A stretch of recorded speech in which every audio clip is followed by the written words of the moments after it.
Dora, obrigado por estar 1º de maio participando e falando sobre comunicação.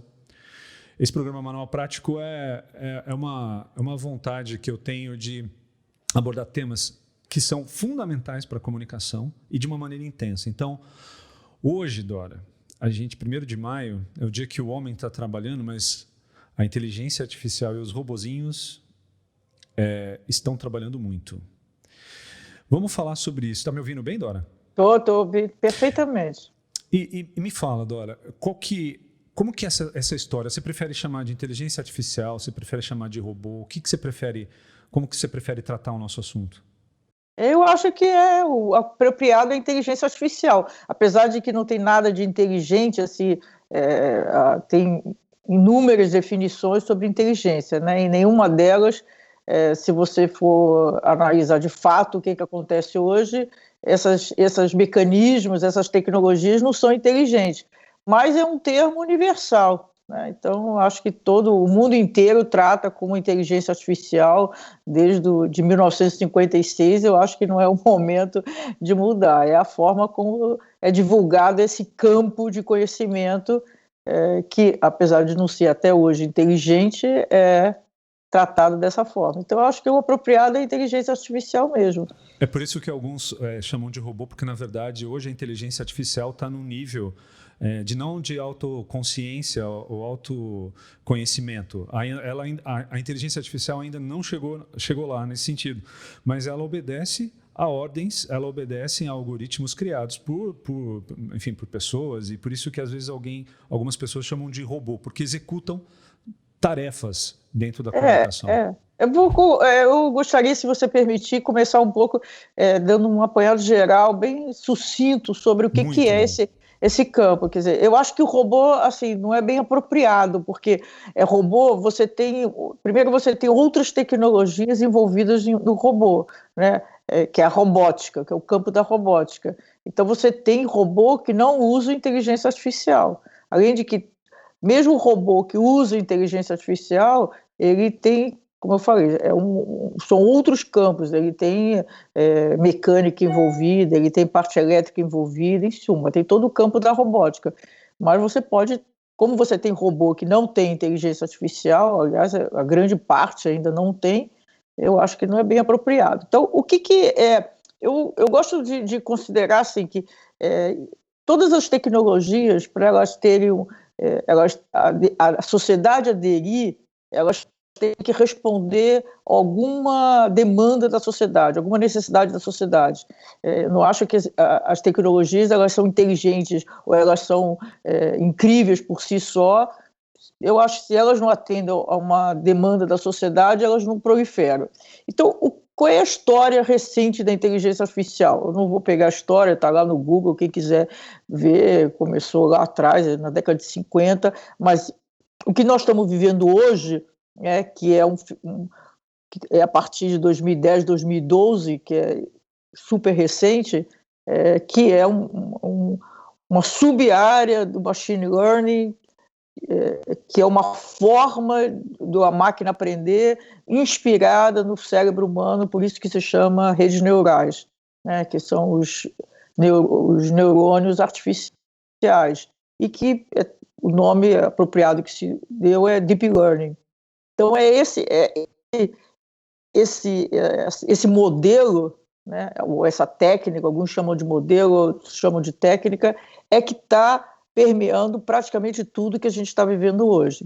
Mas, voltando um pouquinho atrás, por que ela está proliferando? Né? Como eu disse, tem a ver com alguma aspiração da sociedade. Primeiro, no final do século passado, por conta do desenvolvimento das tecnologias de informação e comunicação, começou a ter uma proliferação de geração de dados, né? Cada vez de uma forma exponencial, cada vez maior. Todos nós temos consciência, sabemos que tem uma geração de dados descomunal a cada minuto no planeta, E esses dados, o que são esses dados? Né? Aí tem também tem várias formas, tem os dados voluntários, dados não involuntários, tem dados estruturados, não estruturados, tem toda uma discussão também sobre a questão dos dados. O Big Data é hoje também um campo de conhecimento, mas fundamentalmente, o que são esses dados? Eles representam o conhecimento acumulado sobre a sociedade, né? Então, dentro dos dados estão as nossas preferências, a nossa locomoção, as nossas opções, as nossas pesquisas, em suma, todo isso do ponto de vista dos dados pessoais, né? Temos também todo um outro conjunto de dados relacionado aos objetos, o chamado Internet das Coisas, que tem outra geração, mas do ponto de vista do comportamento humano, e que nós estamos falando, o foco aqui é a comunicação, esses dados trazem informações preciosíssimas. Então, por que essa tecnologia ou esse modelo de inteligência artificial hoje, ao que ele atende? Ela possibilita você extrair informações úteis desse conjunto de dados, né? Então, se eu tenho um conjunto de dados que eu tenho consciência, que ele tem o conhecimento acumulado da sociedade, é claro que se eu tiver um modelo que possa extrair a informação desses dados, para mim é preciosíssimo, seja qualquer que seja a minha atividade, né? Então, aí fica o desafio, como é que eu extraio? Aí, esse modelo do Deep Learning, ele propicia exatamente isso. Então, bem geral, bem assim, quase superficial, de que se trata esse modelo de inteligência artificial hoje? Nada mais, nada menos, não tem absolutamente nenhum tangenciamento com o que mostra os filmes de ficção científica, né? E também eu não tenho nenhum compromisso com as previsões daqui a 40, 50 anos, 70, eu acho que isso é só ficção científica, acho que não tem nenhum dado, nenhum indício científico de que a gente vai ter a superinteligência, se a gente vai ter a dominação, acho que isso é tudo ficção. O que a gente tem hoje, concretamente, é esse Deep Learning. O que ele é? Ele é um modelo estatístico de probabilidade. Ele é apenas isso, né? Ele está revolucionando a forma como a gente trabalha, como a gente pesquisa, como a gente se relaciona, né? A sociabilidade, como os modelos de negócio, mas ele é apenas um modelo estatístico de probabilidade. Qual é a lógica dele? Eu vou fazer uma analogia, se você permite, que eu acho que claro, ajuda a entender. Quando a gente vai num médico, que a gente chega no médico, qual é as primeiras perguntas que o médico faz para a gente? Ele pergunta sobre os nossos sintomas, né? Então a gente diz, estou sentindo isso, estou sentindo aquilo, a gente conta lá para o médico.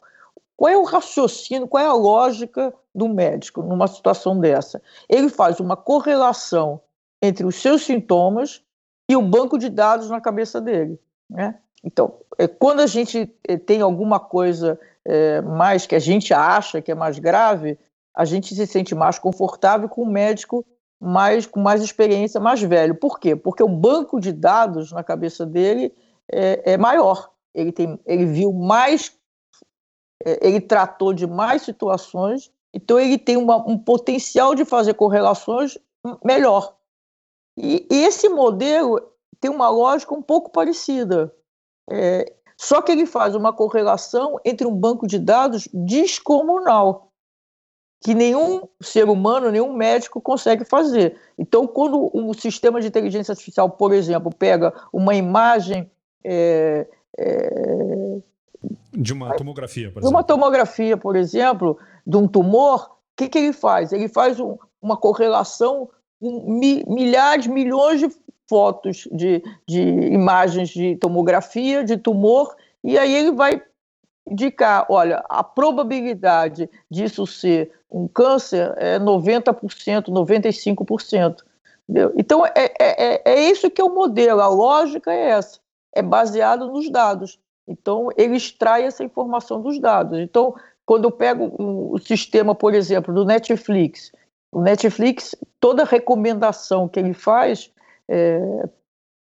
pega o Netflix. No Porque eu seu imagino que todo né? mundo que vai ouvir tem Netflix. Então Sim, com certeza. um acesso bem popular hoje entre essas pessoas que o potencial do seu público desse programa. Então, o Netflix, o que ele faz? Ele capta dados de todo momento ao longo da interação que você tem com a tela deles, né? Então, o que você escolheu, o que você não escolheu, o que você parou no meio, tanto que as capas mudam, né? Não só os filmes que eles te oferecem, mas a capa, né? A imagem da capa. Então, ele vai captando, tem várias formas que ele capta, e ele capta essas informações e serve para várias coisas, mas fundamentalmente para duas. Serve para te sugerir filmes e serve para produzir filmes, né? A produção dele leva em conta todos esses inputs que ele está captando. Então ele tem uma geração de informações, de dados monumental. Então quem é que trabalha essas informações? São exatamente os algoritmos de inteligência artificial. Então ele analisa todo o que a gente chama hoje a personalização, né? A personalização da informação, personalização no filme, no caso que eu estou contando do Netflix. A gente não pode confundir personalização com individualização, né? Ela não faz... o sistema hoje de inteligência artificial, ele não leva em conta o Flávio e a Dora. Ele coloca o Flávio num conjunto de comportamentos. De comportamento, e aí o que ele faz? Ele faz, de novo, é sempre correlações. Ele faz a correlação entre o comportamento, as preferências daquele conjunto de pessoas com um perfil semelhante ao Flávio, e ele compara, faz a correlação com o estoque de filmes que ele tem, né? Então ele chega... E a gente tem que atentar, que também é um equívoco que nessa relação com essas tecnologias que as pessoas cometem muito, é que não é preciso, porque todo o sistema de probabilidade estatístico nunca é preciso, né? Tá no próprio nome, a probabilidade de aquilo, tanto que a gente recebe, provavelmente a sua experiência também, mas eu recebo recomendações no Netflix que não tem nada a ver com as minhas preferências, porque é sempre a probabilidade, né? Então é assim que funciona, é assim que é a interferência, assim, de uma forma muito geral, como é que é a interferência da inteligência artificial hoje na mediação da comunicação, né? É sempre... por exemplo, no caso do Facebook, que também é outra plataforma que muito familiar às pessoas que vão nos ouvir, mas é impossível publicar todas as informações que chegam para cada um dos usuários. Então tem que ter uma curadoria, né? Isso é a questão, independente dos critérios dessa curadoria, tem que ter uma curadoria, porque sempre teve curadoria sobre informação, né? Os grandes jornais, os jornais tradicionais fazem isso, curadoria, né? Sempre fizeram. Qualquer professor faz uma curadoria, não dá para transmitir todas as informações, né? Então, nós estamos o tempo inteiro exercendo curadoria.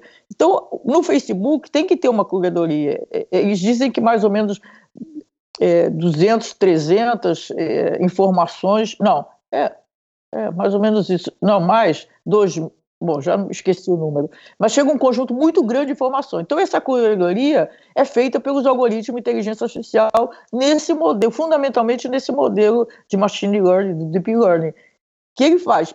O que ele analisa? Ele analisa o seu perfil, pessoas parecidas com você, né? E ele tenta colocar no seu timeline o que o modelo acha que é a probabilidade de você gostar mais daquilo. E assim vai funcionando. Então, isso assim, isso que hoje o que nós temos de inteligência artificial efetivamente acontecendo é isso, é o modelos redes neurais, deep learning, que é um modelo estatístico de probabilidade baseado em dados, né? Então, isso a primeira coisa que eu queria colocar. Não, poxa, ótima, bem colocado. A gente pode afirmar, então, numa frase bem simplista, uma frase de comunicação bem simples, que uma tecnologia que vê o teu passado, ela está basicamente afetando todo o futuro, todo o nosso futuro, porque A inteligência artificial hoje, basicamente, aí eu queria saber a sua opinião, essa é a minha opinião, mas eu queria saber a sua. A inteligência artificial, mesmo considerando apenas aquilo que ela viu, que ela está aprendendo, machine learning, para te colocar na frente coisas, ela está conseguindo manipular, digamos assim, manipular ou determinar alguns comportamentos humanos. Qual que é a sua opinião sobre isso? Eu acho... Eu vejo... Vou dar um exemplo. Vou dar um exemplo. Às vezes uma pessoa fica encantada, basicamente a palavra é isso, é como se fosse mágica numa tela de Facebook, vendo conteúdos, ou Instagram, ou TikTok, vendo, e vai passando, e aquele encantamento vai acontecendo, e a pessoa fica ali basicamente hipnotizada. Isso, tecnicamente, é quase uma manipulação. Só que, como você está dizendo, a machine learning ainda ela não ela é um modelo, mas ela não tem inteligência. Mas mesmo não sendo inteligente, ela, digamos que assim, que ela interfere na nossa vida de diversas formas, inclusive nas decisões nossas. O que você acha disso? Eu acho assim, do ponto de vista da comunicação e da publicidade, né, desse grande tema, tem duas formas, assim, nada é tão rígido, né? Eu só tento organizar para ficar mais fácil de me expressar, mas tem duas formas de interferência. Tem na mediação, que eu vou falar já sobre o que você está propondo, e na geração de conteúdos. São dois ramos, assim, dois nichos que eu gostaria de abordar. Isso que você está falando é uma grande discussão. Eu, nesse momento, estou escrevendo um artigo sobre essa questão, porque qual é a pergunta, digamos assim, do meu artigo? Artigo acadêmico, é se tem uma mudança de natureza dos mecanismos de persuasão hoje, usando o algoritmo de inteligência artificial, ou não, né? Porque essa questão da manipulação sempre aconteceu, né? Então, se a gente fizer um histórico, assim, o que é a propaganda? É manipulação, né? Absolutamente. Quanto mais eficiente é a propaganda, mais ela está manipulando você no sentido que está interferindo na sua escolha, na sua preferência, né? Então, quando se fala assim, poxa, as fake news, eu também falo assim, bom, para mim não tem nada mais fake news em campanha eleitoral do que o programa oficial na televisão. As vinhetas, sei lá, toda a campanha eleitoral, é absolutamente toda fake news, não tem nenhum ponto, nada a ver com a realidade. As campanhas eleitorais, os comitês, eles montam um filme para passar na televisão que ele acha que vai atingir as pessoas, não tem nada a ver, nenhum compromisso.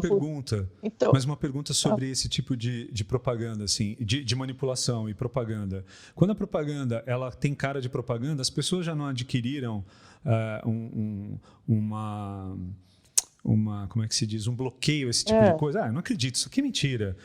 Na verdade, a manipulação mesmo, de fato, não é aquela que acontece sem que você saiba que aquilo é uma propaganda. Porque propaganda, abre um parênteses, propaganda, entendi.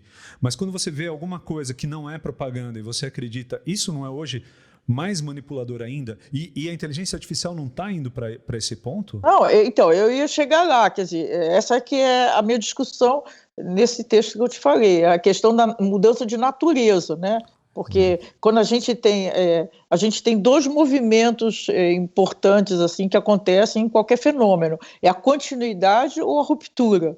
Eu acho, assim, a minha opinião é que de fato a gente está tendo uma ruptura. Acho que tem uma mudança de natureza, concordo com você, sobre a forma de manipulação, por várias razões que a gente vai conversando aqui.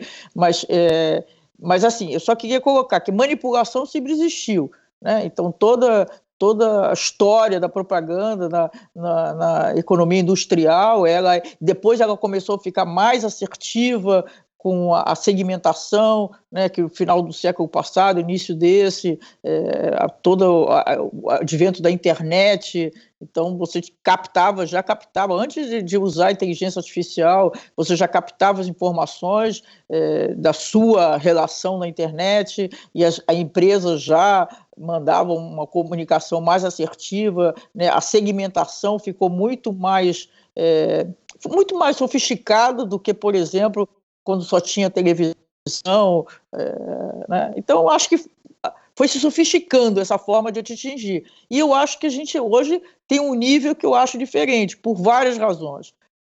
Primeiro, porque é hipersegmentada, né? Então, eu acho que a grande diferença, talvez, né, são coisas que eu ainda estou bem refletindo, mas eu acho que talvez a grande diferença seja na escala dos dados que eu tenho acesso para poder me comunicar com você. Então, é um nível de conhecimento Absurdo, sobre você absurdo.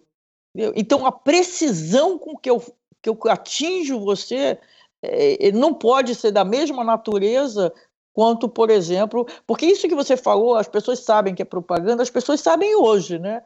Mas sabem hoje, mas antes não não sabiam. sabiam. Exato, Que a mesma exato. coisa, por exemplo, pega o merchandising na novela. Eu me lembro claramente, uma grande marca fazendo merchandising há muitos anos atrás na novela, a minha mãe não tinha a menor noção que aquilo era merchandising. Exato, Dora. Ela achava que o personagem queria aquele produto. Você teve uma evolução de anticorpos na comunicação, digamos assim, se é que a gente pode falar assim, de anticorpos das pessoas em relação à própria comunicação. Eu tenho um livro aqui, eu já atuei muito com o Ministério da Saúde há muitos anos atrás em campanhas antitabagistas. E eu, uma vez visitando um sebo, eu vi um livro, é um livro do Dr. Phil alguma coisa, Spector, uma coisa assim, americano, dizendo assim, é dos anos 40 a 50, eu tenho o livro aqui, Fumar Faz Bem. É um doutor que publicou um livro nos Estados Unidos dizendo que fumar faz bem. Na época, isso era um tipo de comunicação que as pessoas aceitavam. Logo depois, foi se criando anticorpos, a própria comunicação vai dando anticorpos para você. Aí teve o merchandising, teve aquela propaganda boba que aparecia todo mundo dando risadas. Isso tudo, na minha opinião, isso foi o ser humano o algoritmo do ser humano foi ficando mais sofisticado em relação a entender o que é uma comunicação comercial do que é uma comunicação não comercial. Chama consciência. As pessoas vão adquirindo consciência sobre de que se tratava. Mas até chegar à inteligência artificial. Na minha opinião, a inteligência artificial embaralhou tudo de novo. Agora, você tem coisas que você acredita que aconteceram, que não aconteceram. Você tem, às vezes, uma opinião é confundida com um fato. Às vezes, eu acho que a inteligência artificial ela conhece tanto a Dora e o Flávio, que ela fala com a Dora e o Flávio. E eu acho que isso tende a se intensificar de uma maneira, apertando alguns botões, tanto emocionais quanto até químicos, né? Porque a relação de você ser bem aceito, de receber um like, que vai fazendo uma comunicação muito efetiva em alguns casos. Às vezes é ridículo, às vezes não funciona, como oferecer uma coisa que você já perdeu interesse, mas porque você se mostrou interessado, não para mais, a inteligência não para mais de te oferecer aquilo. Mas, ao mesmo tempo, em termos de manipulação humana e da vontade humana e também de confusão do mundo que a gente vive hoje, às vezes eu só acho, né? Você que entende que a inteligência artificial provoca um pouco dessa confusão. Olha, vamos pensar um pouco junto, assim, e também é uma discussão que eu acho interessante, o que é o ser humano, né? Então, tem vários autores que fazem a crítica nessa direção que você está falando, de que alguns até chegam ao limite de dizer que esses algoritmos de inteligência artificial estão descaracterizando o que é humano, né? Porque e sobre dois aspectos, a questão do livre-arbítrio e da autonomia, né? Porque está colocando em risco essas duas características que definiam o humano. Eu, por exemplo, não acho isso. Assim, eu acho que nunca tivemos livre-arbítrio e nunca fomos autônomos, né? Eu acho que se você pegar as 4 grandes definições sobre o ser humano e as duas da época contemporânea, já a discussão que todas as nossas decisões são fruto de um coletivo, né? Eu acredito nisso. Eu acho que a gente, aliás, é interessante que eu li isso recentemente. Tem um texto de 1951 do Alan Turing, o famoso dele é de 1950, mas tem um de 51 que ele diz claramente que ele acha que as pessoas não têm livre-arbítrio, né? Isso em 1951. Turing foi o inventor do primeiro computador, enfim, ele da ajudou na ideia guerra. do computador, e tem um documentário interessantíssimo no Netflix sobre ele.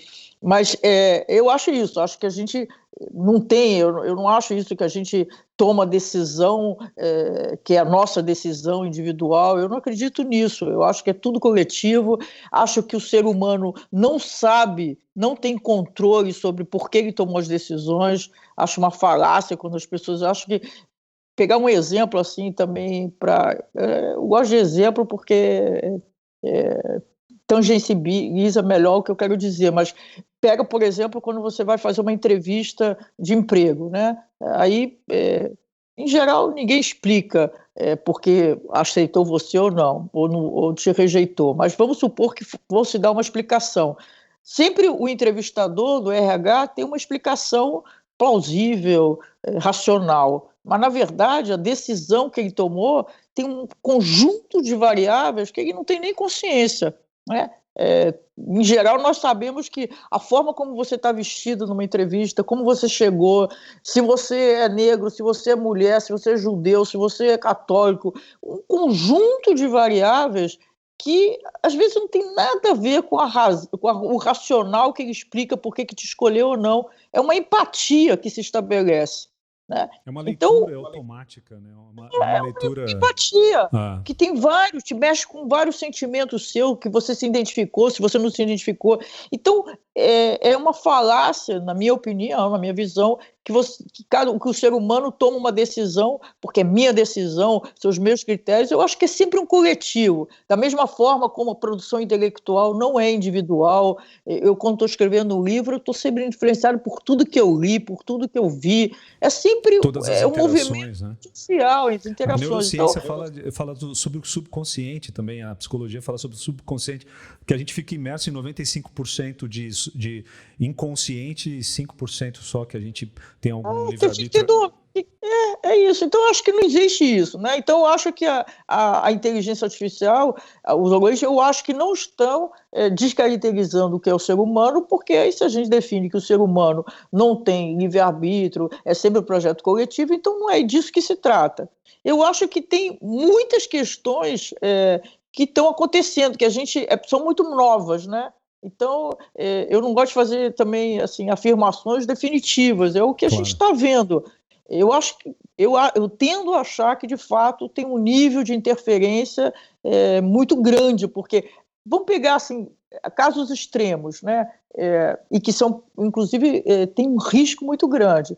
Uma pessoa que é viciada em jogos, ou uma pessoa que é viciada numa bebida, ela começa a receber uma série de anúncios ou uma série de indicações que exacerba aquele vício que ela tem, né? Então, por quê? Porque os algoritmos conseguem colocá-la num conjunto de pessoas viciadas com aquilo, né? Então, é um nível de interferência, como você disse, é tão sutil, é invisível, né? Você não tem a menor noção de fato de que aquilo está acontecendo, de que aquilo não é natural, de que aquilo está influenciando, porque...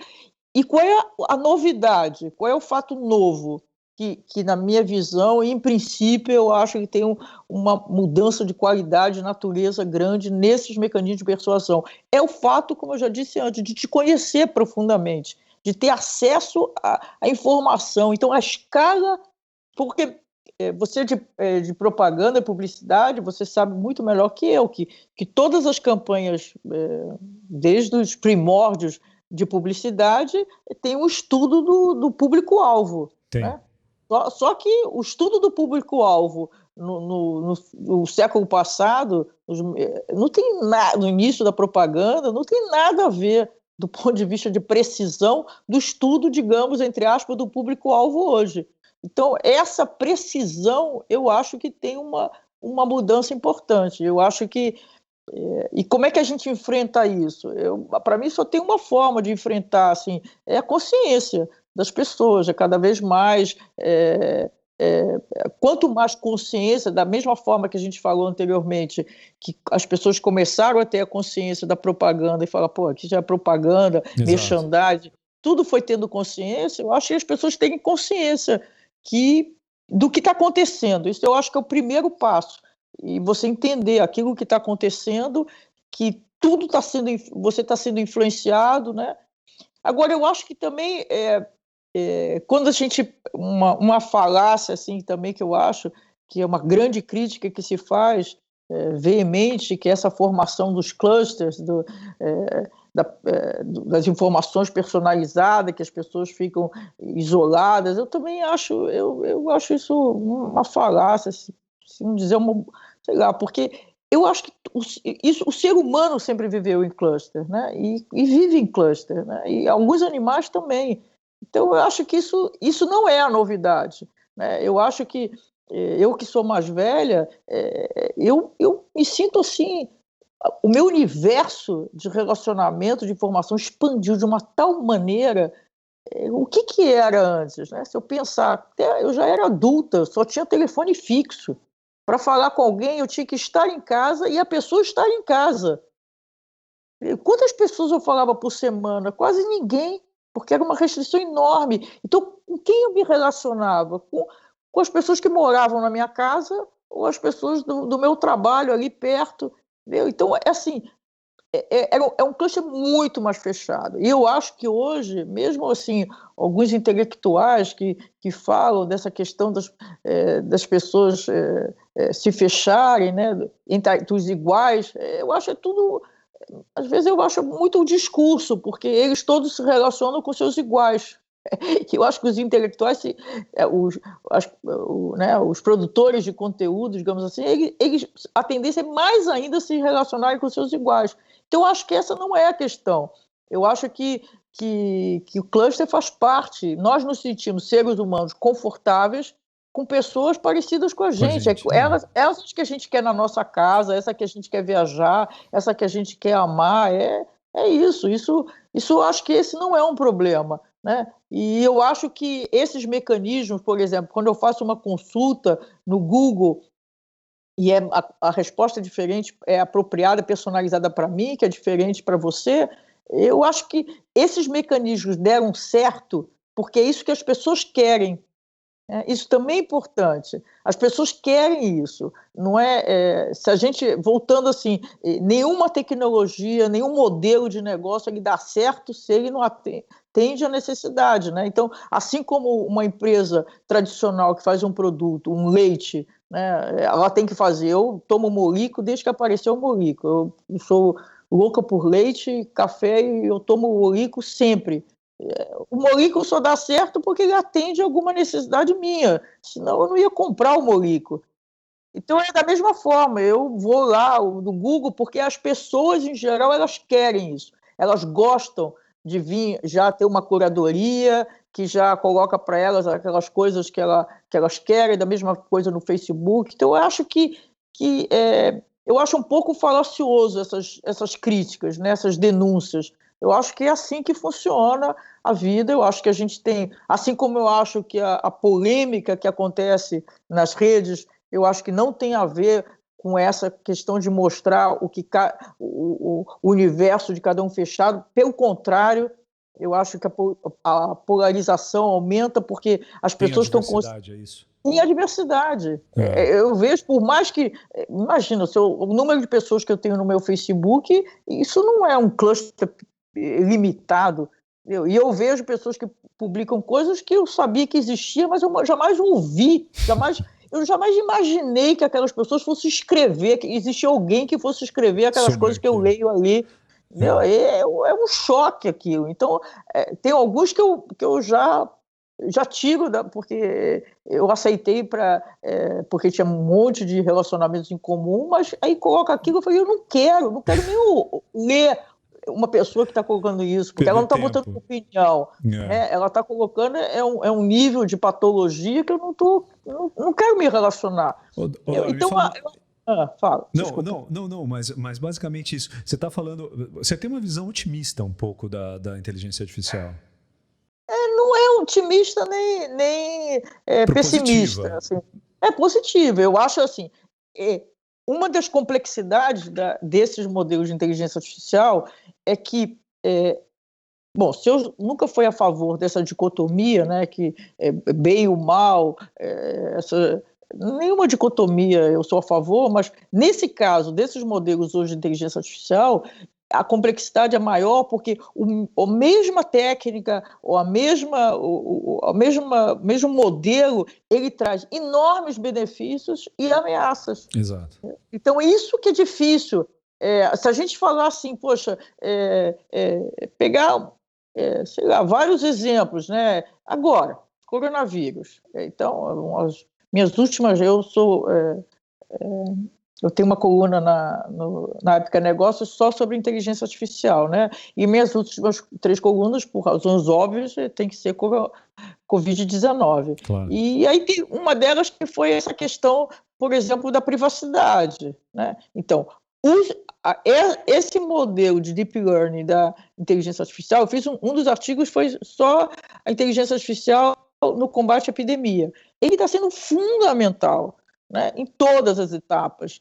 O que grande parte da reação da China também tem a ver com a escala de uso dessas tecnologias anteriores à Covid-19. Então, ela está no rastreamento, está presente no desenvolvimento das vacinas, da medicação, da triagem nos hospitais, nos robôs autônomos que estão fazendo a desinfectação. Então, ela está presente num conjunto de atividades. Agora, ao mesmo tempo, o que acontece? Ela tem as questões da privacidade, porque ela está usando os dados. Nesse momento, eu acho que a sociedade está mais flexível, porque o benefício precisa, né? Nós estamos falando de vidas, então não tem jeito. Agora, ela tem. Então o que a sociedade tem que estar atento é se esses mecanismos vão ser permanentes ou são provisórios. Mas tem o problema da privacidade. Quando as pessoas falam privacidade, também tem que entender, não é tanto assim, que interfere muito, né? Se eu, por exemplo, eu vou numa farmácia, e aí o banco de dados da farmácia, onde eu comprei, ele é fundido ou vendido, ou mesmo só fundido com outros bancos de dados, e que eles são disponibilizados por um seguro médico. Ele vai saber das minhas deficiências. Ele vai saber o que eu tenho. Ou para uma contratação de RH, ele vai saber. Eu vou lá, preencho uma ficha, e aí eu digo, você tem câncer? Eu falo, não. Aí tem lá na farmácia que eu compro um remédio, digamos, que tem associado. Entendeu? Então, essa questão da privacidade, ela tem uma dimensão muito grande. Então, assim, aí você vai pegando assim, vários comportamentos. Aí, bom, do ponto de vista do impacto do mercado de trabalho, é tremendo, né? Eu também sou absolutamente... não tenho um desacordo total entre a ideia de que as novas tecnologias, principalmente de inteligência artificial, que o impacto no mercado de trabalho não é tão grande. Eu acho que na minha visão, é o impacto social negativo maior que a gente tem hoje. Então, ao mesmo tempo que essas tecnologias elas estão sendo implementadas para facilitar a vida do século XXI, ao mesmo tempo ela tem um impacto, por exemplo, no mercado de trabalho, um desemprego enorme. Então, eu acho que assim, o uso dessa tecnologia, se pegar cada caso que ela está tendo benefícios enormes, ao mesmo tempo ela tem ameaças. Então, qual é o desafio da sociedade? É maximizar, o desafio óbvio, maximizar os benefícios e tentar minimizar os impactos negativos, né? Mas não tem como rejeitar. Você não pode, porque os benefícios são tão grandes, né? Então, do ponto de vista de redução de custo, de eficiência, de assertividade, a revolução que está tendo, por exemplo, na área médica, que agora nós estamos todos, por causa da Covid-19, estamos todos sensíveis a essa questão médica, da área de saúde, os impactos são tremendos, né? Eu já fiz artigo. Eu lembro do Milton Friedman no Mundo Plano, no livro dele, falando que os médicos mandavam para a Índia, onde você tinha um grupo, um diagnóstico num exame, às 6 da tarde, de um americano, mandava para a Índia, sei lá, por e-mail. Chegava lá, tinha 150 PhDs com históricos de 20, 30 anos que analisavam. No dia seguinte, ele tinha 3, 4 diagnósticos de alta precisão para ele definir quais deles que ele iria usar para o paciente. Hoje, os 150 indianos são um algoritmo, basicamente, e uma base de dados. Né?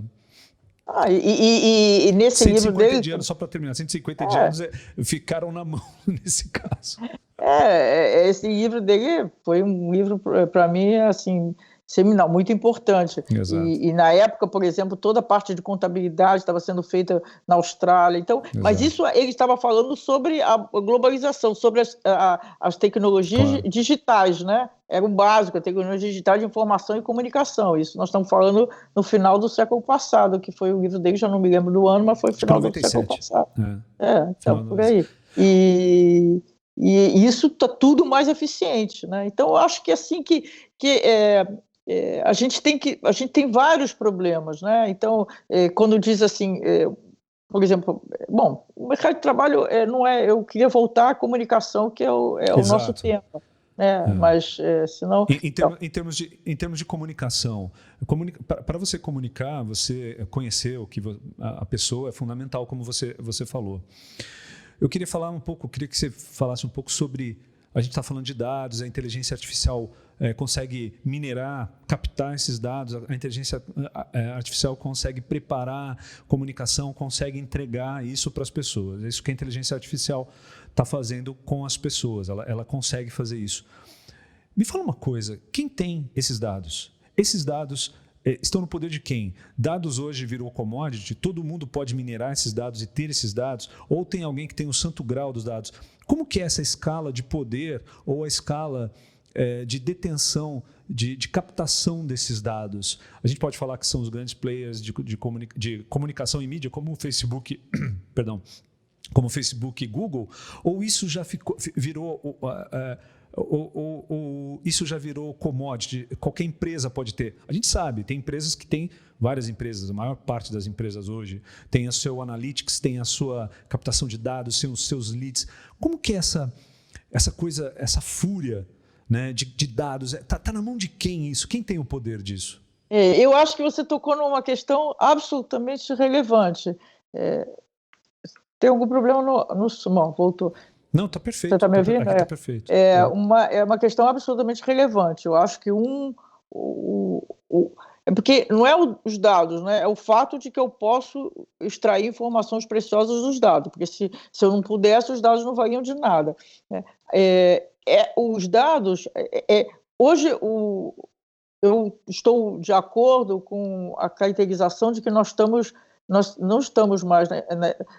que hoje nós estamos numa economia de dados, né? Vou chamar isso. Tem uma definição mais que é capitalismo de dados, eu uso como sinônimo, capitalismo de dados, economia de dados. Então, cada momento da história das civilizações tem um modelo econômico predominante, né? Então, acho que todo mundo sabe disso. Para não ir muito longe, depois da Segunda Guerra Mundial, a economia industrial, sociedade de massa, consumo de massa. Depois nós começamos nós começamos por causa das tecnologias digitais, nós começamos a ter uma segmentação maior, então a comunicação segmentada, e hoje nós estamos na economia de dados, né? Então, ainda não é o predominante na prática, mas os novos modelos de negócios, os modelos de negócios que estão liderando os processos de transformação, de inovação, são baseados em dados e baseados em inteligência artificial, né? As 9 Big Techs, por exemplo, o core business delas é inteligência artificial. Elas são... Exato. Hoje tem o Google, por exemplo, tem 100 produtos que são base de inteligência artificial. Então, o que isso significa? Numa economia de dados, quem tem o poder dos dados, quem tem os dados, o domínio dos dados, tem um poder, que é outra discussão. Nós temos uma mudança de poder hoje, né? Então não é só do ponto de vista das empresas, dos governos também, né? Então, se você analisar o mundo democrático, o mundo ocidental democrático faz muitas críticas, das quais eu concordo, em relação à China. Mas os Estados Unidos têm um domínio sobre os seus cidadãos. Bom, a Inglaterra, Londres, depois de Pequim, a cidade com maior câmeras de captação de imagem. Então, isso significa o quê? Tudo isso significa um poder, né? A Índia tem um sistema incrível de governo tecnológico, que volta à mesma discussão. O governo tecnológico é você digitalizar todo o serviço público, é genial, reduz custo do país, facilita a vida do cidadão, mas significa, por outro lado, por isso que eu falo, tem sempre o benefício e a ameaça. A ameaça é um poder descomunal na mão do governo em relação ao cidadão. Ao cidadão. A sua vida. É tudo. Então, se a gente pode concordar com aquele governo e achar que ele está usando aquilo para o bem, mas ele pode não usar para o bem. E, aliás, ele usa para muitas coisas os governos que nós não sabemos para que ele está usando. Né? Volta a questão da invisibilidade. Né? Então, se a gente pegar assim, o grande... Eu não acho que os dados é uma commodity, não é, porque ele não é uma commodity porque ele tem o proprietário dos dados, né? Então, por exemplo, você não temos acesso aos dados do Google, é do Google. Né? É do Google. É do Google. E alguns tendem a achar que essas tecnologias de inteligência artificial, os algoritmos, é um grande barato. Eu não acho que porque mesmo que todos eles tenham os seus algoritmos que eles desenvolveram, isso aí para pessoas de computer science, eles conseguem desenvolver e conseguem perceber qual é o algoritmo, como funciona. O grande valor agregado, a grande vantagem competitiva, melhor essa palavra, é a quantidade de dados que você tem. Então, por que, por exemplo, nos últimos anos, ninguém competiu com o Google, ninguém competiu com o Facebook, ninguém competiu... Por quê? Porque eles têm uma geração de dados, porque os dados eles funcionam em 3 momentos distintos. Eles funcionam na hora que você monta o seu modelo, no caso, com os algoritmos de inteligência artificial, ele funciona depois que você vai... porque ele vai aprimorando. Depois, quando você vai treinando o seu sistema para ele ficar bom, e depois, quando você vai aprimorando. Né? Então, toda vez que... você deve saber isso, mas talvez as pessoas que vão nos ouvir não saibam, mas toda vez que eu vou lá no Google, por exemplo, e aí ele me dá uma resposta, e eu continuo procurando, quer dizer que aquela resposta não me satisfez. Então, eu estou sinalizando para os algoritmos de inteligência artificial que não foi uma boa resposta. Então, eu estou treinando eles para me dar uma melhor resposta. Né? Então, quem tem muito o Google, e aí ele me dá uma resposta melhor, eu uso mais o Google, gero mais dados, e é um círculo virtuoso do ponto de vista do Google. Ele fica cada vez melhor. Um exemplo claríssimo é a tradução do Google. Exato. Né? Melhora sempre. Nossa, melhora Google muito. Translate. Ele começou a usar a inteligência artificial, esse modelo, em 2016. É tudo muito recente quando a gente fala. Muito recente. E aí deu um salto de qualidade monumental. E é o que você disse. Quanto mais a gente usa, cada mês fica melhor. Então ele vai se aperfeiçoando. Né? Então, isso é um poder muito grande, porque eu tenho os dados e com os dados eu vou aperfeiçoando a minha prestação de serviço. Né? Então, isso vale para todos. Né? A Amazon, o que é a Amazon? A relação que a gente tem com a Amazon é uma empresa de comércio eletrônico. A Amazon é muito mais que isso, todos eles são muito mais. Né? Então, qual é uma das grandes apostas que a Amazon aparentemente está fazendo? Ter um novo modelo de negócio disruptivo em relação ao varejo comum. Qual é a dinâmica do varejo? É o buy and shipping, né? Eu compro alguma coisa e você me envia. O que a Amazon está se preparando, aparentemente, até uma patente em 2016, eu acho, 2014, não, acho que 2016, registrou uma patente já nesse sentido, que é shipping buying, ao contrário. Eu vou te mandar o produto antes de você comprar. Por quê? Agora, para reduzir o risco sempre vai ter uma devolução, mas ela, obviamente, estão fazendo os cálculos do custo dessa devolução. Mas a devolução tem que ser, ela tem que minimizar a devolução para ser uma Rentável. atividade rentável. Então, isso está atrelado ao quê? Ela te Ao conhecer. IoT. Não, é ela te conhecer. É. Ela vai saber tanto os produtos que o Flávio vai querer, que ela vai mandar uma assertividade enorme e que a maior parte dos produtos você vai ficar com eles. Meu Deus. Então, isso ela garante uma relação comercial com você que ninguém entra. Então, É quase uma simbiose. É quase uma simbiose humana, é uma extensão, né? É uma extensão Enfim, é um paraíso. As coisas brotam e aparecem para mim sem você fazer esforço nenhum. Né? Então, ela está captando, ela capta, por exemplo, a Amazon, ela capta os dados em toda a nossa relação com a plataforma dela, ela capta dados. Hoje, em torno de 50% do resultado dela já vem do marketplace. Então, o marketplace são terceiros. Claro, os terceiros pagam lá um FII para usar a infraestrutura e o marketplace da Amazon.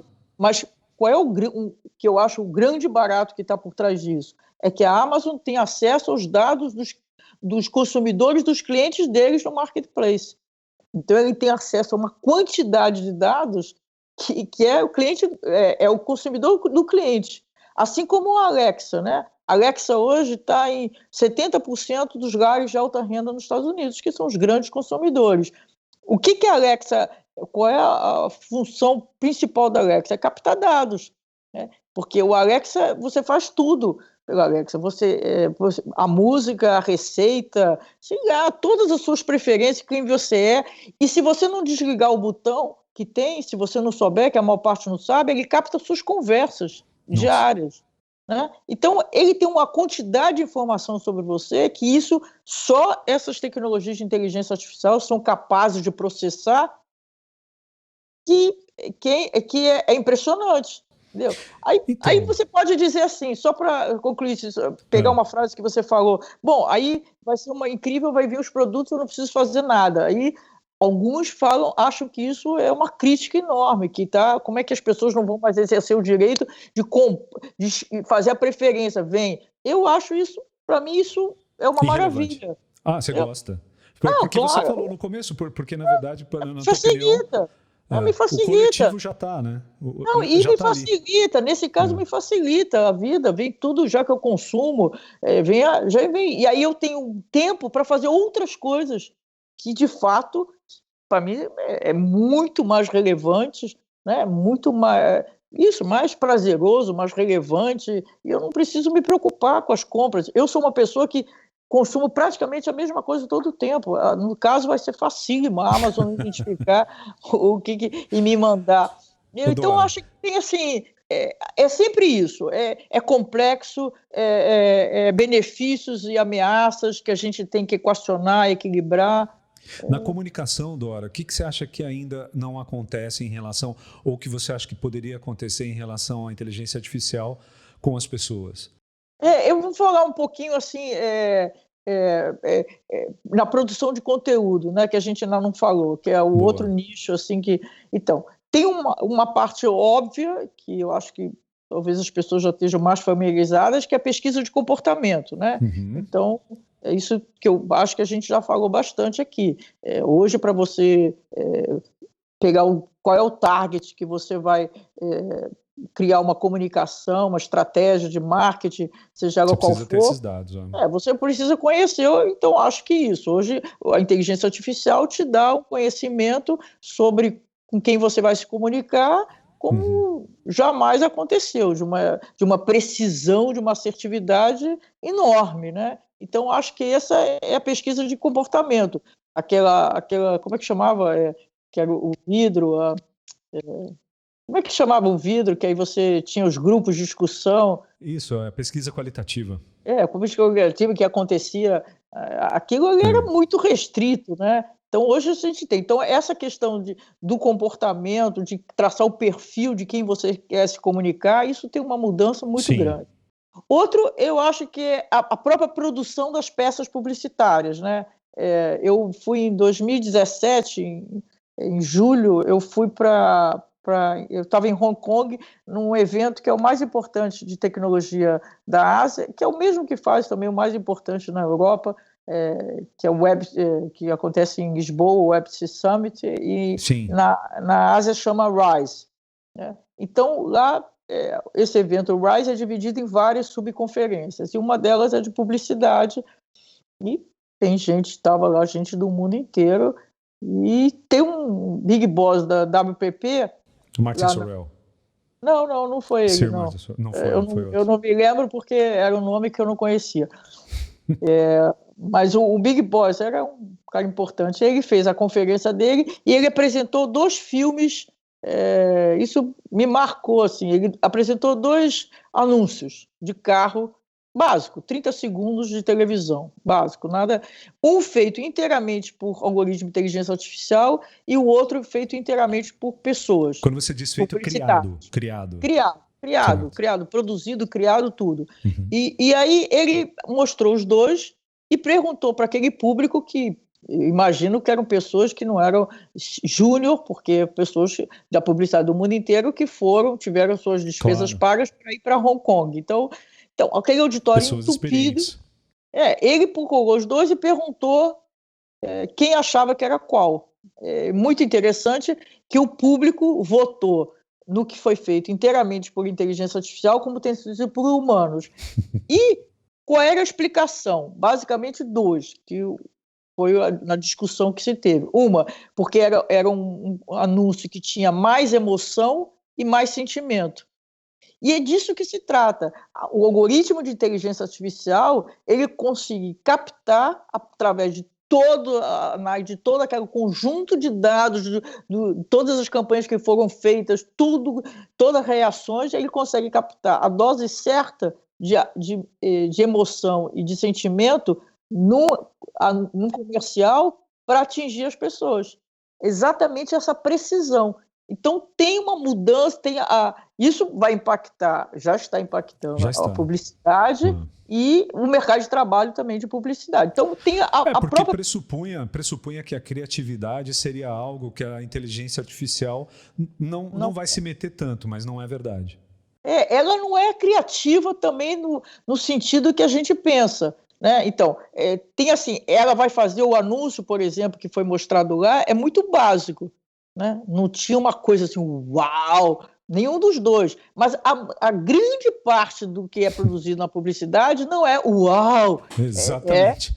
Ou seja, então, muito provavelmente, no futuro o futuro da publicidade, ele deverá ser mais brilhante necessariamente se a pessoa quiser sobreviver dessa profissão, né? Porque se for fazer meia boca, fazer mais ou menos, vai ter uma máquina realmente que vai fazer... Aí não é nem só pela máquina, nem pela automação, é que eu acho que a publicidade... Bom, eu tenho uma opinião particular sobre a publicidade, acho que a publicidade já era, acho que está superada, é essa publicidade como a gente entende até agora, fazer um anúncio, eu acho que é isso, como as pessoas têm consciência que a publicidade... Olha, o ano passado eu estava num táxi e aí apareceu um comercial de um banco, sempre aquela coisa, né? Eu ajudo a sua vida, você nos procura, nós vamos estar do seu lado em todos os momentos da sua vida, não sei o quê. Aí, comentando com o motorista, assim, nós 2 falando, aí ele falava, será que alguém acredita nisso? Porque não tem nada a ver com a sua experiência num banco. Quando você entra na agência, você precisa de um banco, a experiência que você tem não tem nada a ver com aquele comercial. Então, acho que esse comercial tradicional, eu acho que ele já é superado. As pessoas já sabem... Exato, as pessoas já sabem, já entendem. Tem 2 tipos de comunicação que são importantes ainda hoje na publicidade. A primeira é informativa, por exemplo, ninguém sabe que você existe, então você informa que existe. Isso faz sentido. E a segunda é você, no entretenimento, você se posicionar. Né? E no entretenimento, no esporte, na comunicação, quando você faz alguma coisa que você não interrompe a pessoa, por exemplo.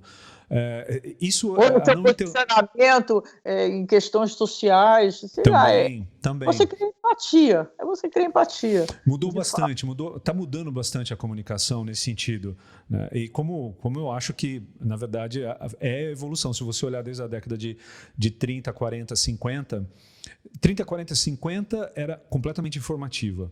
Né? Você falava que o carro tinha freio, você falava que o carro tinha isso, tinha aquilo, que tinha 40 funcionalidade, cavalos. Né? Funcionalidade.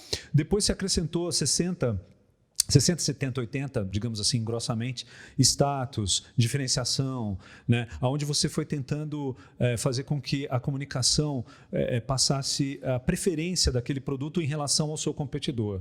E logo depois, nos anos 2000, está uma confusão danada, né? Está todo mundo tentando alguma coisa. Estamos tentando conteúdo, mas realmente a evolução ela está clara, né? Você precisa ter cada vez mais argumentos para se comunicar comercialmente. Porque aí que está a publicidade, no sentido que ela é vista, como ela é vista, de um impulso ao comércio, à indústria, ela é muito necessária, na minha opinião. Ela só precisa ser feita com graça, com inteligência, com criatividade, para ser relevante. Senão, ela vai ficar irrelevante. E esse é o ponto.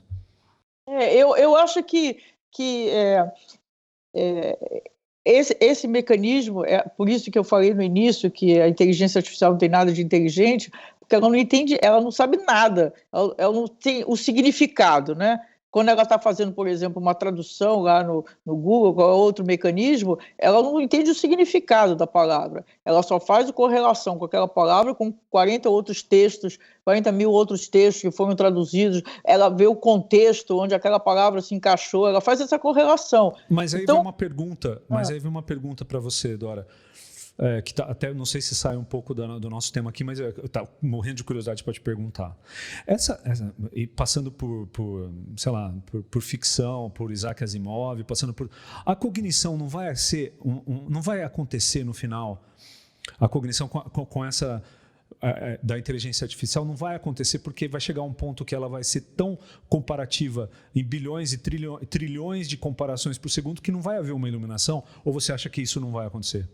Eu não tenho ideia.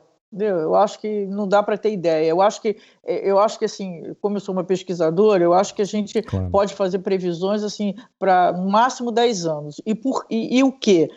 Por que esse período 5, 10 anos? Porque eu acho que dá para prever o que vai acontecer, o que hoje já está nos laboratórios, né? Então, por exemplo, na inteligência artificial tem um problema do viés, né? Que tem muita correlação com a base de dados que você usa. Por isso que você tem que tomar muito cuidado. A base de dados tem que representar o universo do seu objeto e não que você está fazendo a projeção e não...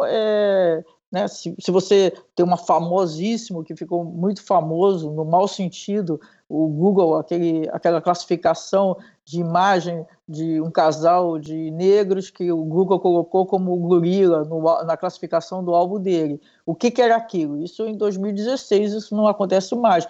O que era aquilo? Aquilo era a razão principal é que o banco de dados que os algoritmos foram treinados era predominantemente de branco, né? Então, se você não diversifica toda a sua base de dados, o algoritmo não vai identificar que duas pessoas negras sejam pessoas, porque a base de dados era branca, porque a maior parte nesse momento de treinamento vinha de informações, de dados das grandes universidades americanas, onde estavam sendo desenvolvidos os sistemas, né? Então, tudo isso a gente tem que tomar cuidado. Agora, Então, quando dá para prever o que vai acontecer daqui a 5, 10 anos, o que já está... Então, o que eu ia falar do viés. Eu acho, por exemplo, que essa questão do viés vai ser resolvida. Por quê?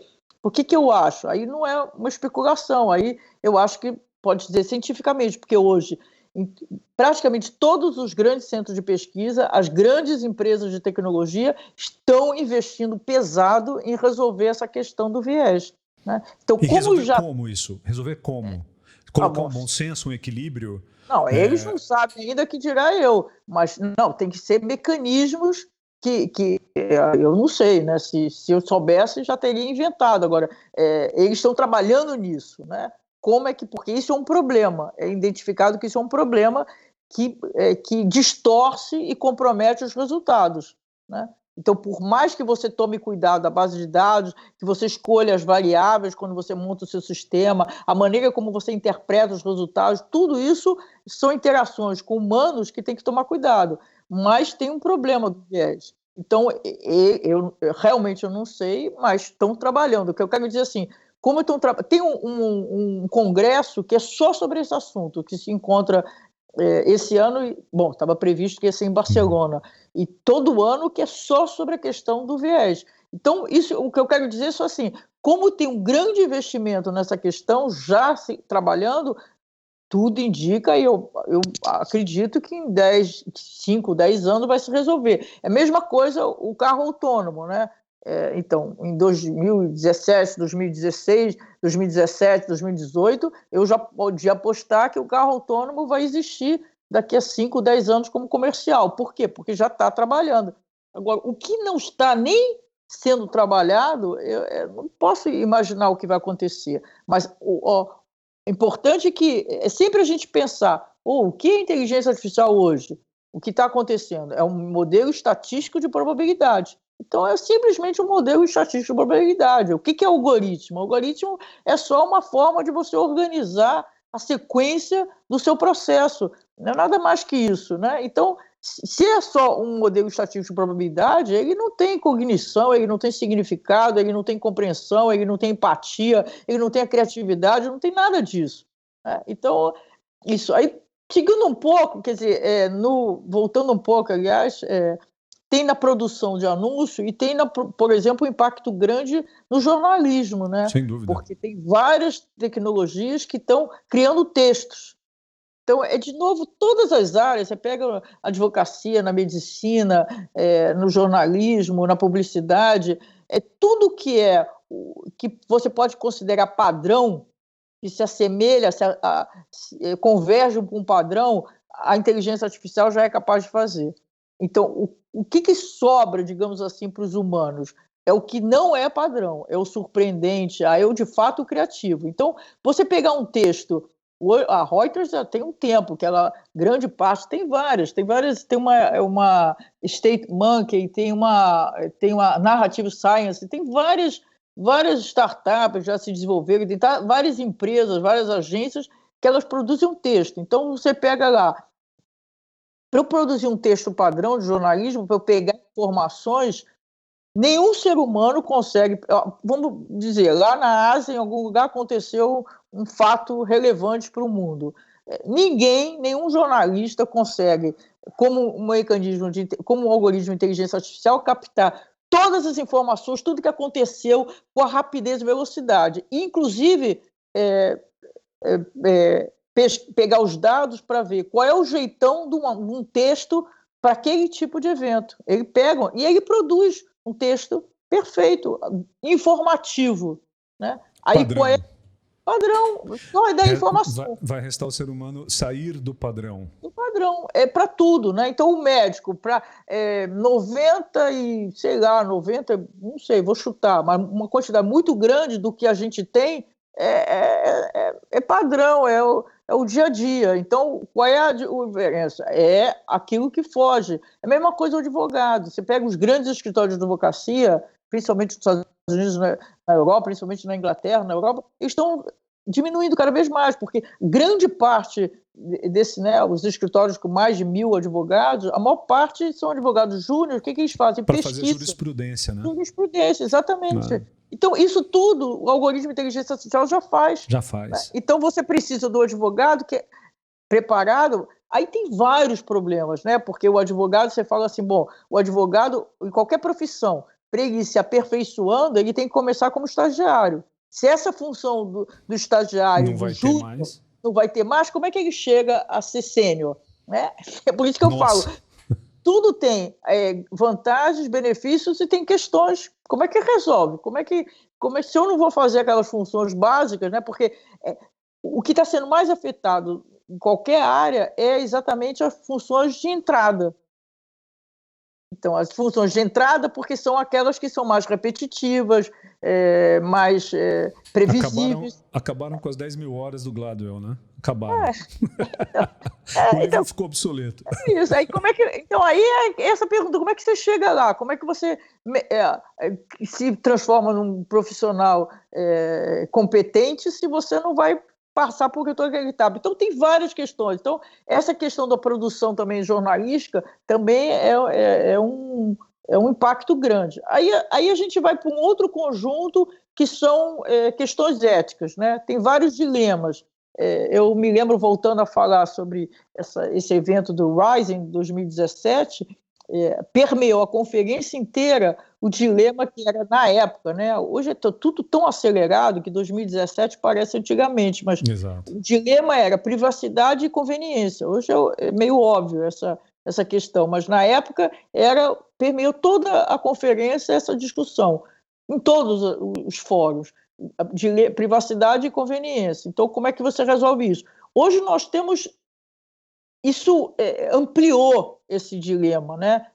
Porque aí sempre era a frase, bom, as pessoas, e de fato as pessoas elas estão abrindo mão da privacidade pela conveniência. Eu acho que a maior parte das pessoas, acho que essa preocupação ainda é muito da elite, né? Eu acho que as pessoas em geral não se preocupam com isso. Não.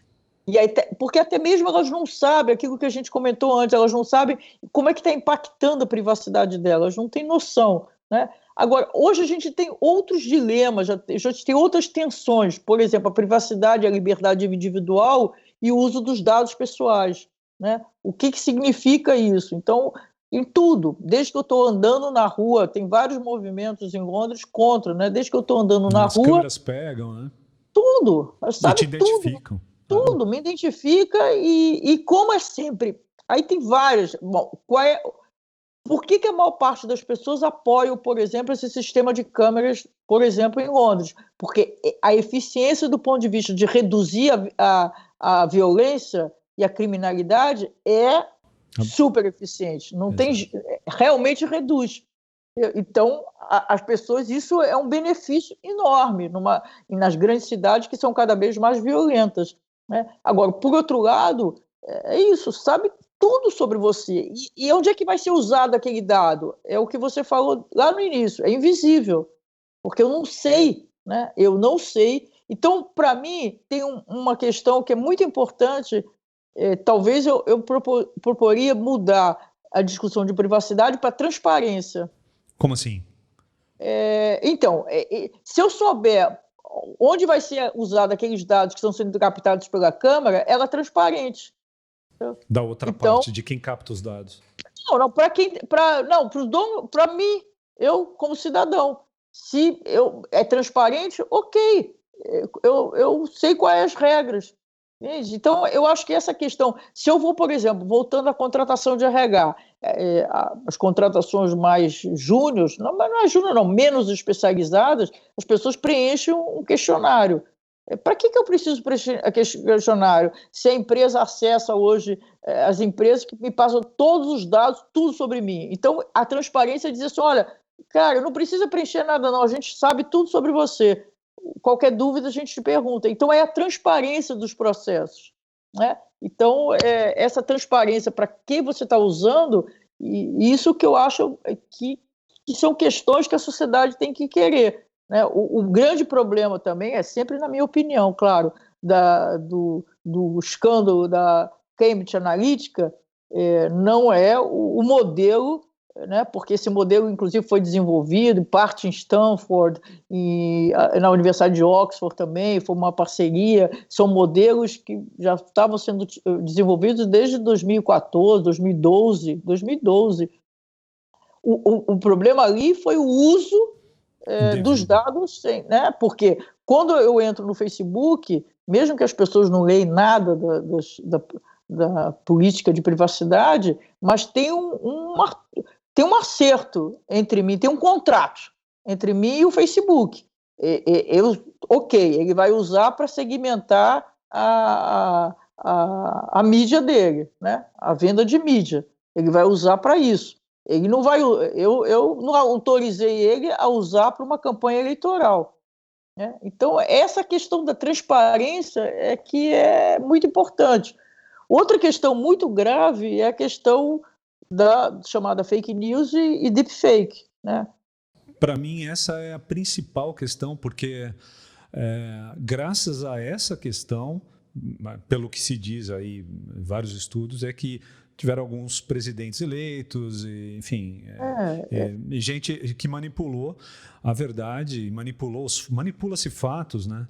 Acho que desde quando aceitaram aquela história ridícula de ensinar numa mesma escola o criacionismo e Darwin, ali degringolou a história, degringolou tudo, aí acabou tudo, aí tudo vira uma opinião, né?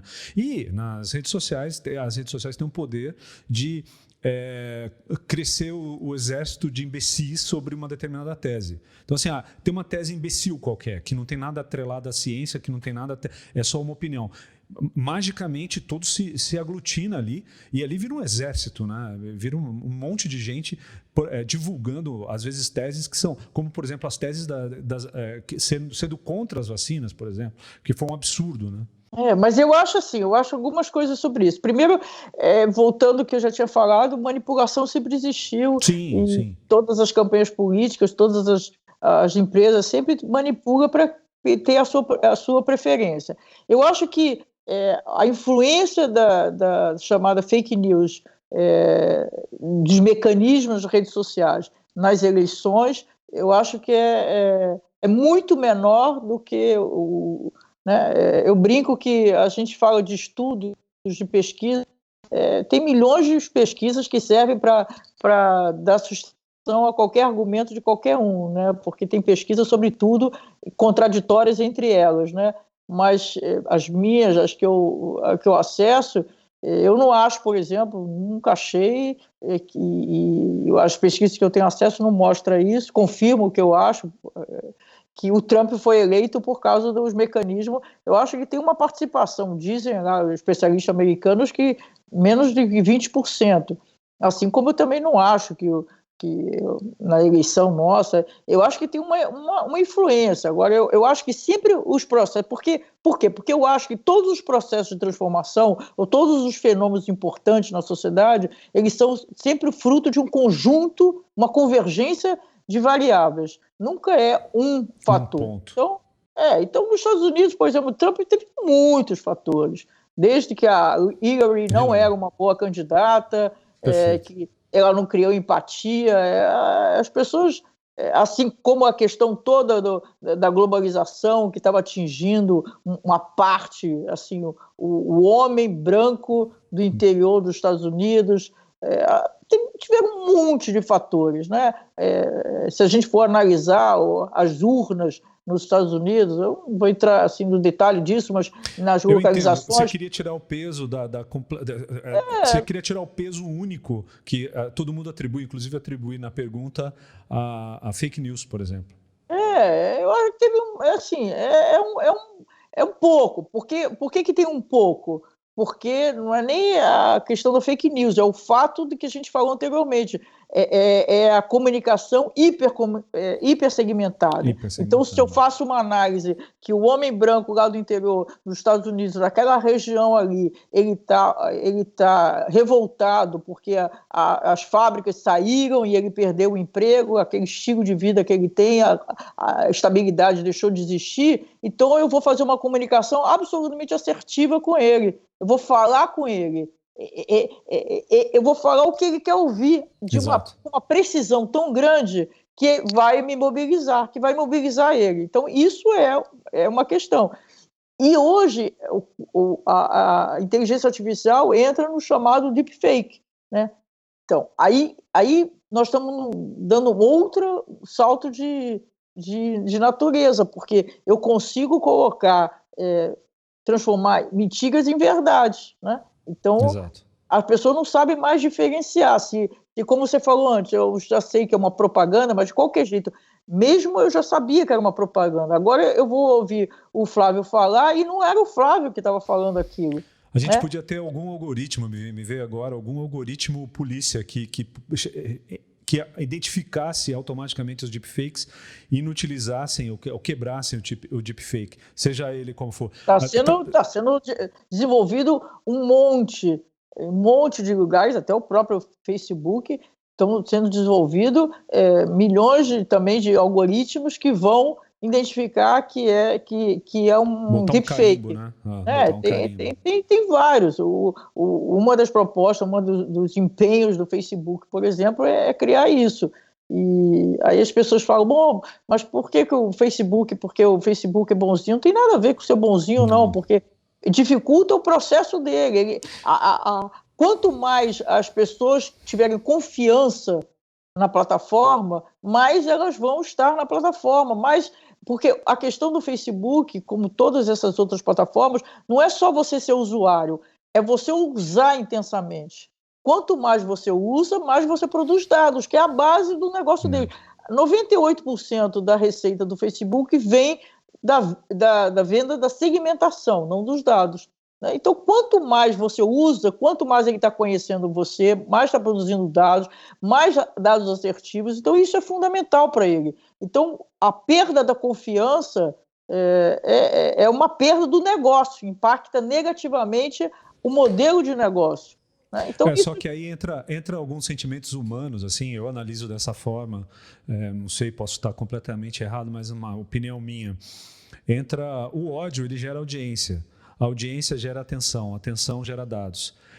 E essa lógica humana, eu vejo que, às vezes, se fosse para terminar ou para tentar boicotar fake news, o algoritmo já tinha conseguido, os algoritmos já tinham conseguido um pouco, mas eu vejo que muito da atenção que a pessoa dá hoje para o device que gera dado o tempo todo, parte um pouco dessa condição humana de fofoca, de ódio, de raiva, de segregação. Todos os pecados capitais que estão dentro da gente, do ser humano, geram atenção e geram dinheiro para o Facebook. É por isso que eu acho que eu acho que o Facebook e o Google estão ainda para se provarem melhores empresas do que estão sendo até agora em relação a essa qualidade, essa curadoria. Eu acho que eles estão devendo ainda um pouco. Eu acho que devem muito, eu acho que tem uma pressão muito grande. Mas o que eu quero dizer, assim, que eu não, para mim, assim, do ponto de vista estritamente econômico ou de empresa, não tem diferença entre o Facebook, Sim. o Google, Nestlé, Exato. Unilever, são todas empresas que geram lucro, resultado. Não tenho, porque eu acho que pela a forma como a gente se relaciona com o Facebook, cria uma relação emocional diferente, por exemplo, com uma Nestlé. Perfeito. Entendeu? Então, as pessoas falam, não, mas a minha plataforma, ela está lá, né, se comunicando com os amigos, então ela espera uma coisa diferente. E é uma empresa econômica, uma empresa como qualquer outra.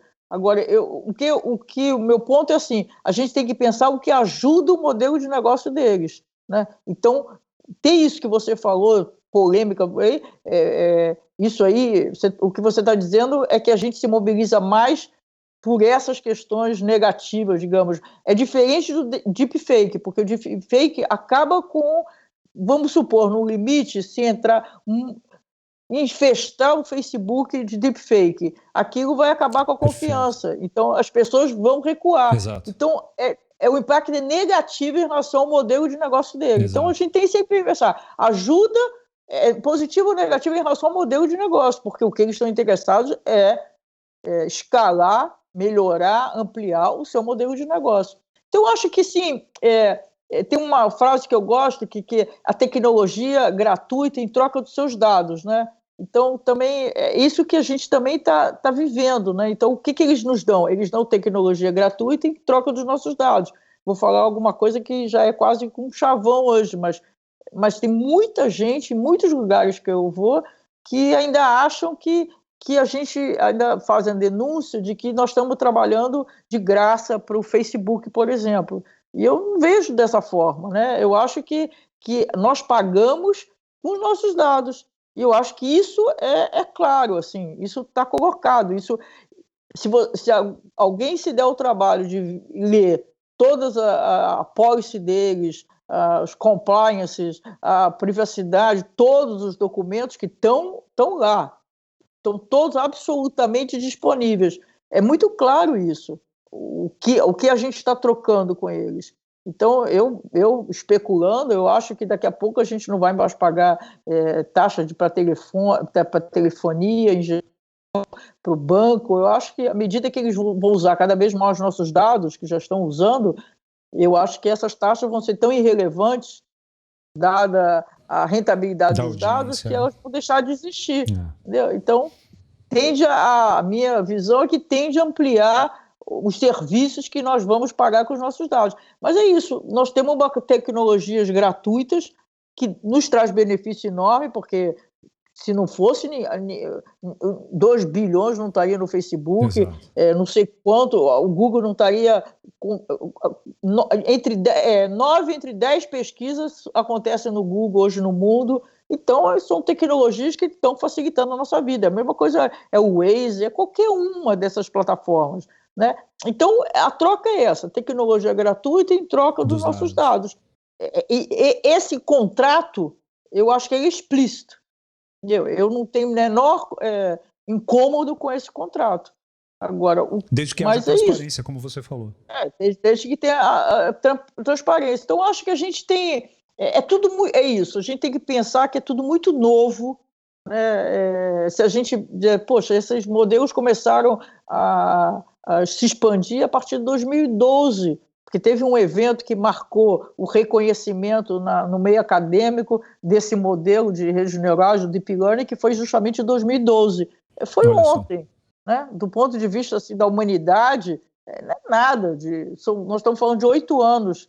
Eu tenho uma data marcante para mim, que eu não sabia dessa data de 2012, mas que foi no dia 4 de junho, 6 de junho de 2007, foi quando o Steve Jobs apresentou o primeiro smartphone, que foi o iPhone. Não foi o primeiro, mas foi o melhor. A partir daí, todo mundo faz isso o tempo todo, né? Olha para o iPhone ou para o wannabe de iPhone que existem. Mas eu achava sempre que tinha... Porque não é em relação a dados, mas em relação à atenção. A atenção para essa tela começou nesse dia, basicamente, onde todas as atenções voltaram para isso e a gente fica voltado olhando para essa tela o dia inteiro. Em 2012, o que aconteceu, porque tem um banco de dados chamado ImageNet, né? Então, esse banco de dados, ele começou a fazer, a partir, se não me engano, de 2010, 2011, concursos, né? Então, todo ano tinha um concurso, acho que foi 2010, porque 2010, 2011, aí 2012 teve essa mudança. Concursos assim, esse banco de dados é um banco de dados imenso de imagens, né, como diz ImageNet, que você é aberto e que você utiliza para as pessoas da área, os pesquisadores usam para treinar os seus sistemas de algoritmos, né? Então, ele tinha um percentual definido mais ou menos entre 27 e 28, que era a menor taxa de erro, né? Em relação ao reconhecimento de uma imagem. E aí, em 2012, esse grupo que estava à frente, que é do Canadá, levou para esse concurso esse sistema chamado exatamente baseado em redes neurais, que é inspirado, não reproduz o funcionamento do cérebro. Esse é outro equívoco que às vezes as pessoas falam, porque o cérebro é loucamente mais complexo, é só inspirado no funcionamento do cérebro, que é o tal do Deep Learning. Então eles levaram e a taxa baixou para 16%. Então foi um uau, o que é isso? Então foi a primeira vez, porque até então esse sistema começou a ser pensado na década de 80, né? Então, aí na década de 80, na década de 90, era até complicado. O Yann LeCun, que é um desses 3 em volta desse desenvolvedor, que desde 2016, 2014, por aí, ele é o cara de inteligência artificial do Facebook, né? Ele continua pesquisador na Universidade de Nova York, mas ele é o head de inteligência artificial do Facebook. E ele mesmo diz várias vezes que na década de 80, 90, se você apresentasse para publicar um artigo explicitamente você dissesse que era rede neurais, ele não era aceito, não era considerado. Então, 2012, quando eles efetivamente mostraram um ganho enorme da acurácia do sistema, foi que a comunidade... E aí, de 2012 para cá, na verdade, assim, desde a década de 80, não tem nenhum grande avanço do ponto de vista científico em relação à inteligência artificial.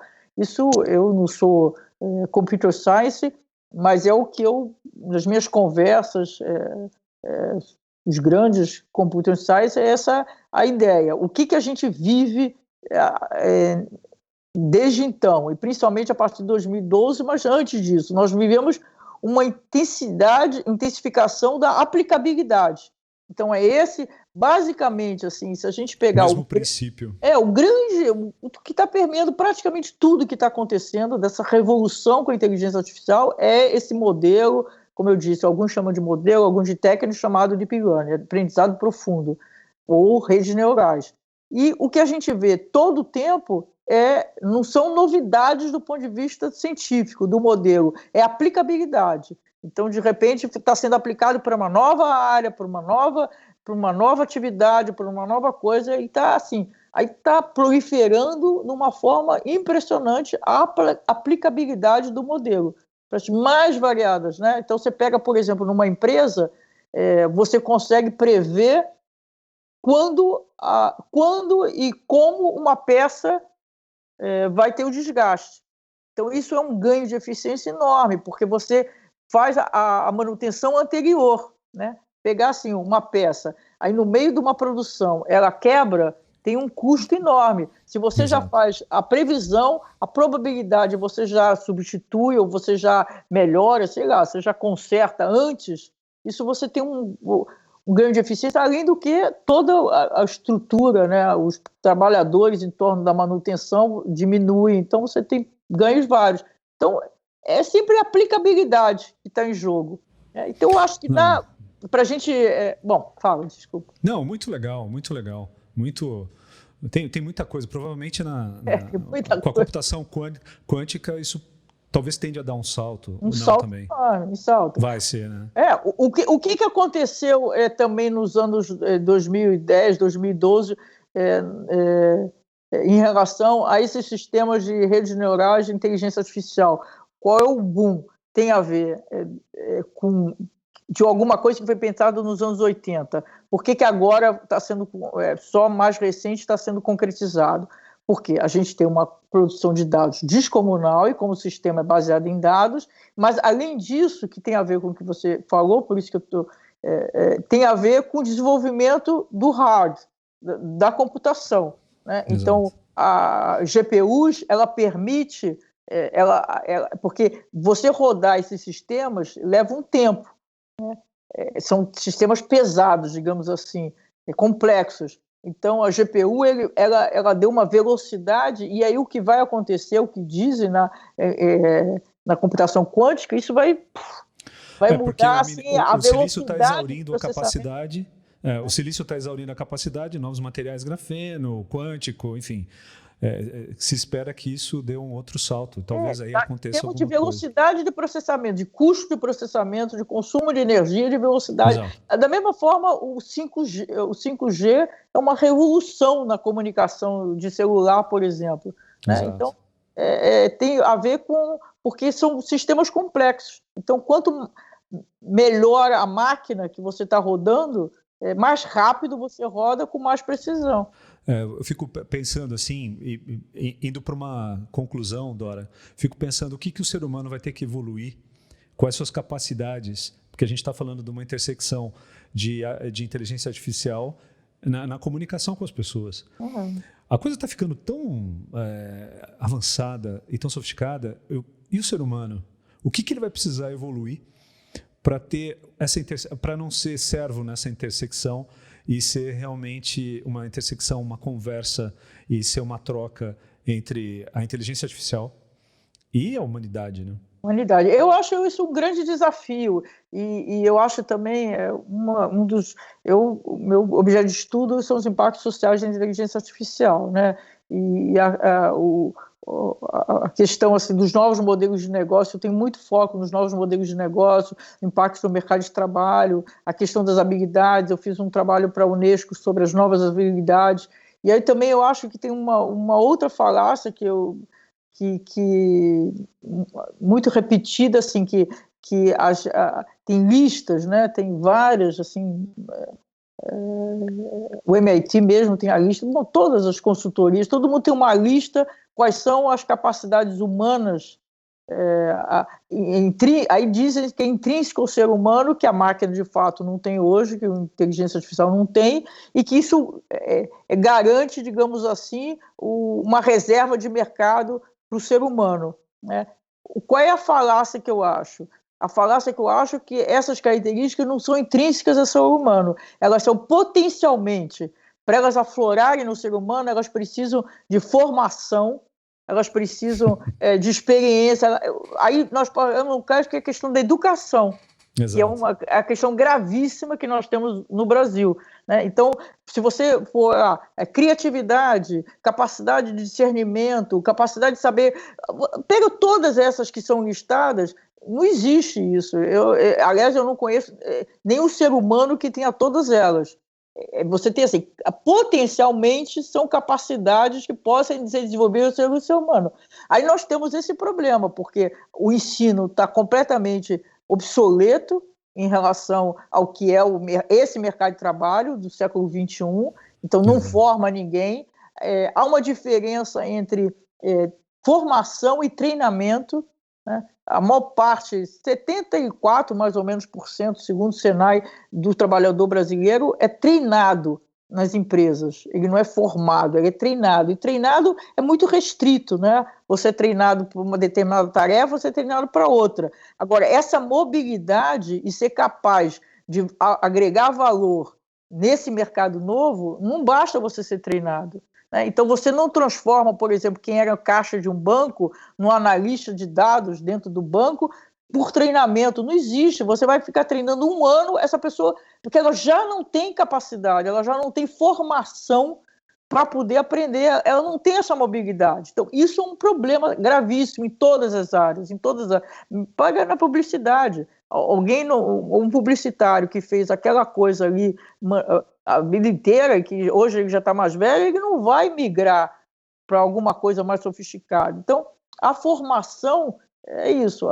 O ser humano tem potencialmente possibilidade, se ele estiver num ambiente que favoreça o desenvolvimento dessas capacidades. Aí, se ele estiver nesse ambiente que favoreça, ele realmente tem um valor agregado loucamente maior do que hoje a inteligência artificial, que é limitada, é só um modelo estatístico de probabilidade. Nossa, para ser só um modelo de estatística e probabilidade, a coisa tá complicada. Ô Dora, a gente podia ficar falando aqui mais umas 2 horas. A gente está quase lá. Eu queria agradecer demais esse papo que a gente teve. E, com certeza vão ter dúvidas, vão ter coisas assim, e a gente volta a conversar, e a gente volta a falar. Mas, assim, aprendi demais e está sendo... vou precisar de alguns dias aqui para ficar pensando no que a gente falou aqui.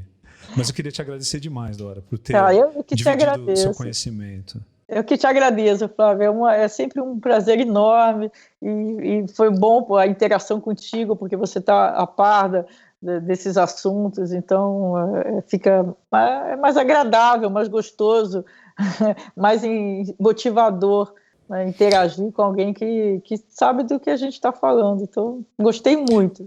Muito obrigado, muito obrigado.